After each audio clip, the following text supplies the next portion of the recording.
Joe Biden has the power to pick up the phone and end this war. He can ring the Israeli Prime Minister and say, we're cutting you off, we're cutting off aid, we're cutting off armament.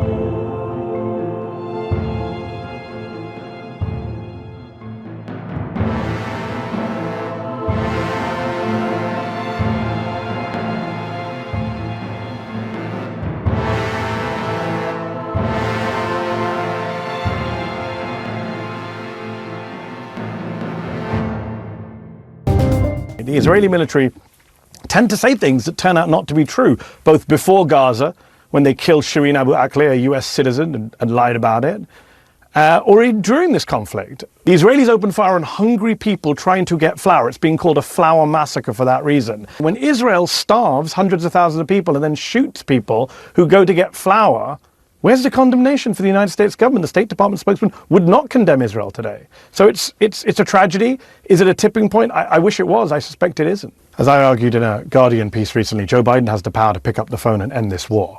He can ring the Israeli Prime Minister and say, we're cutting you off, we're cutting off aid, we're cutting off armaments. Israelis themselves, Israeli generals say, we can't do this war without America. He hasn't done it. He didn't do it after 10,000 dead. He didn't do it after 20,000 dead. Today we crossed 30,000 dead.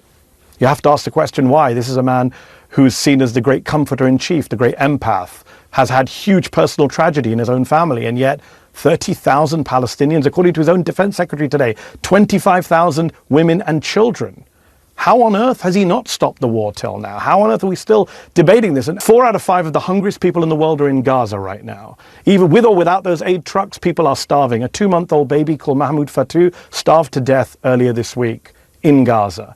This is not a natural disaster. This is a man-made famine. Food is plentiful, it's available, it's a few miles away, and yet it's being blocked. In fact, at the Israeli crossing, Abby, I don't know how many CNN viewers know that people are putting up bouncy castles, Israeli protesters, and eating popcorn and candy, cotton candy, and blocking the aid.